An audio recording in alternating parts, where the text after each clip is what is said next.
Hey,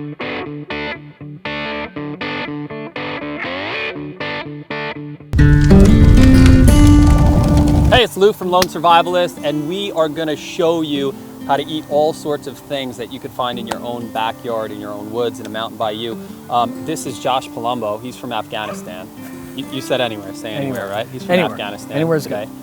He's not from Afghanistan, but he's a forester, and he knows everything about everything you see on the ground, everything you see on trees. So he's going to tell you about it, and I'm probably going to eat it. Lou's going to eat way too much. Let's go. So right now we're in the middle of the summer season, and certain things are going to be available that are not available in other seasons. All right, so know your seasons. That's an important thing. The edibility of certain plants is going to be less in the summer, and then certain plants are going to be much better in the summer. The second thing is where you are. So you're looking at what forest type, cover versus not cover. Today we're going to focus a little bit more on the edge habitat plants. All right, so edge habitat means things that are going to need a certain amount of sun to grow, and that's actually where the vast majority of nutrients are going to be found. So the biological carrying capacity of our edge habitat versus a closed forest environment is significant. The reason that we have so many deer and so many bear and so many is that we have edge habitat. Edge habitat allows us to more nutrients to grow. So that is what we're going to focus on today. Edge habitat plants, plants that need a certain amount of sun and therefore are easier for us to find if we're in an edge habitat environment. All right, so new growth makes everything a little more palatable. Everything a little less hardened, less acidic, and tends to be easier to digest. That's a lot of it. So in a spring, early spring, late spring, even early summer, the foraging in an edge habitat like we're going to focus on, the edibility of plants is far superior to even by midsummer. Once you start getting into the hot period of time, which we're in right now, right when we're in the middle of summer, when the hottest points of the year come, the edibility of plants starts going downhill. Plants that once tasted wonderful are now going to be a little less palatable.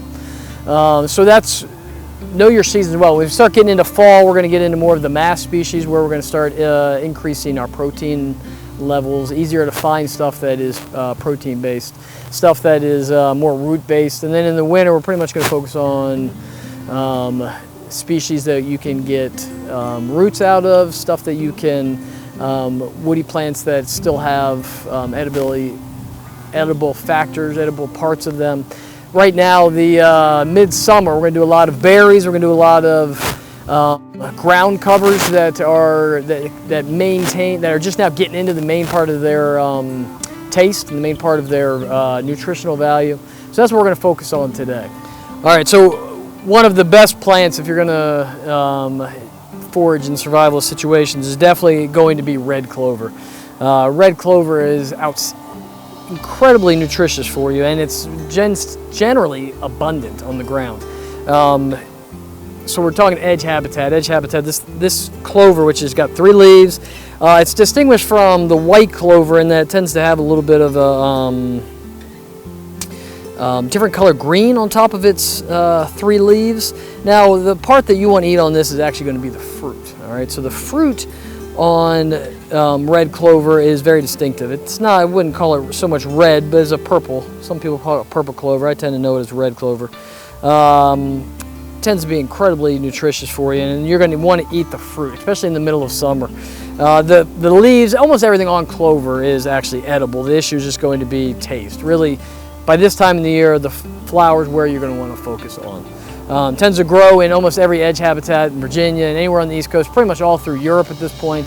This clover is pretty much worldwide, and it's going to be very good for you. Yeah, sure, go ahead. I'll eat it too. How was it?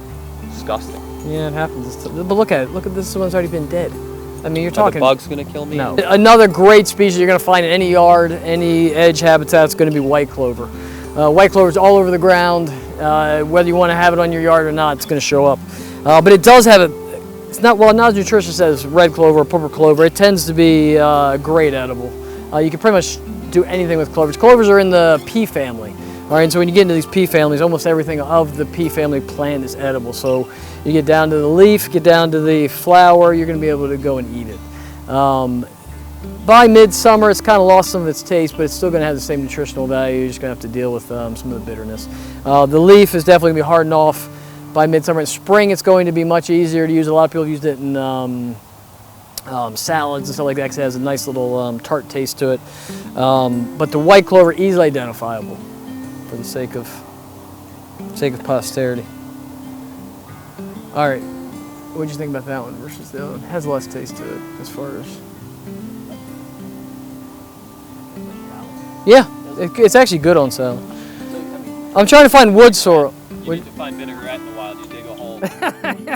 All right, another great one that you're going to find in every edge habitat in pretty much the world at this point is broadleaf plantain. All right, so it's a weed that tends to grow all through the grasses. This came from Europe originally. Came in the the Native Americans called it white man's foot. All right, so this came wherever the white man showed up. This followed. It came in the ballast of the ship. All right, so they brought a bunch of dirt to keep the ship level as it came across the ocean. They dumped it out in the whatever harbor they landed in, and then broadleaf plantain came our way. But it is very nutritious. All right, so you're going to tend to identify it by the veins, the veins along the real distinct midrib right here in the middle. Veins all along the outside. It's all over the yard. All over any fence line that you're going to find is broadleaf plantain. The taste by midsummer is going to be not quite as good, but in spring this is wonderful. You can put it on a salad, you can just eat it normal. Easy to identify as well. All right, so one of the woody plants that I like to find along any sort of fence line is sassafras. It's good. Sassafras needs a certain amount of sun to grow, so you don't see it generally in a full forest environment. But in edge habitat, it shows up everywhere. So you're going to identify sassafras a couple different ways. Mainly with the green stem, at least when it's younger. You're going to see a green stem basically from the top to the bottom. As it matures, it turns brown. The other way is it's multiple variation of leaves, especially when it's younger. You're going to tend to get what I call you got the three lobes, you got the mitten, and then you got the simple ovate leaf. Now the thing about sassafras is this was originally used. It was originally used in root beer. This and sarsaparilla were part of the original root beer concoction. So the roots of sassafras are incredibly rich, and they tend to have a very distinct taste. In teas they're wonderful. Even in salads, early sassafras when the leaf first pops out can be used. Can be boiled, can be definitely put into any sort of teas. So sassafras for ages has been used in different manners, especially focused on the roots. Can you eat the root too?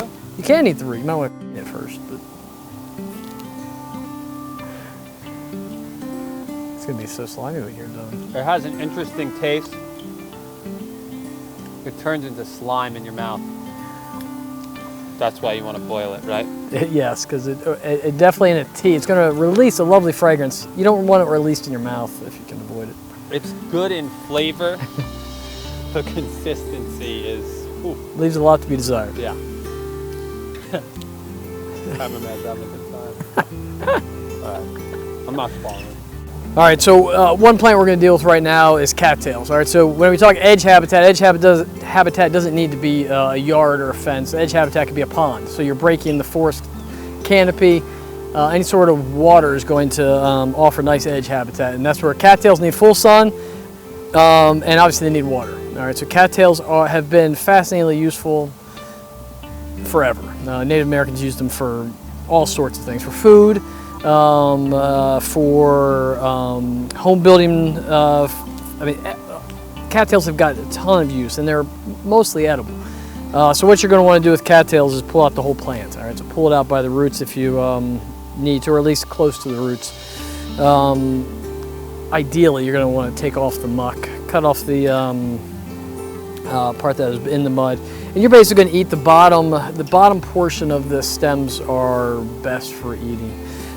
When the plant is young and it hasn't gotten nearly this height, you can eat the stems as well, but right now they're much too thick and too much fiber in them to really eat through them. So you're going to stick down right towards where the plant goes into the root system. That's going to be the best part for the edible, for eating. The cattail itself, the actual part that you define as cattail, the brown stalk, is even edible if need be. Obviously, it's not going to taste great, but it's been historically ground into different sort of uses, almost like potato, also like flour. They've used it a lot. Native Americans did. Plenty of uses been known to be edible. Taste is going to be an issue. But I would say, as far as eating, the bottom portion tend to change in color. That's what you're going to want to focus on.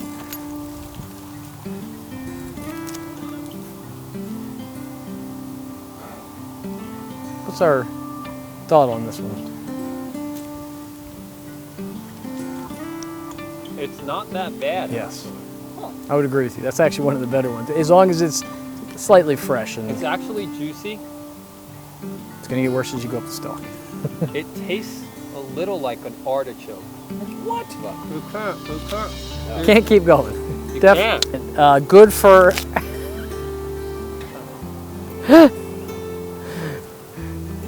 Good for wrapping in a teepee, bad for eating. Yeah, that's a tough one to eat. Unless you need fiber. All right, so edge habitat. Edge habitat is defined in Virginia right now by invasive species. All right, so one of the main invasive species that we're going to talk about, especially right now, is kudzu. All right, so you can see this vine growing all over the roadside here. Kudzu is incredible for the amount of biomass it creates in a square foot. So if you're going to survive in the wild, finding kudzu nearby may not taste the greatest, but you're going to eat well as far as volume goes. So the leaf, leaves of 3, let it be, doesn't always work. All right, so we got a big leaf here. Look on this vine, they got leaves of 3.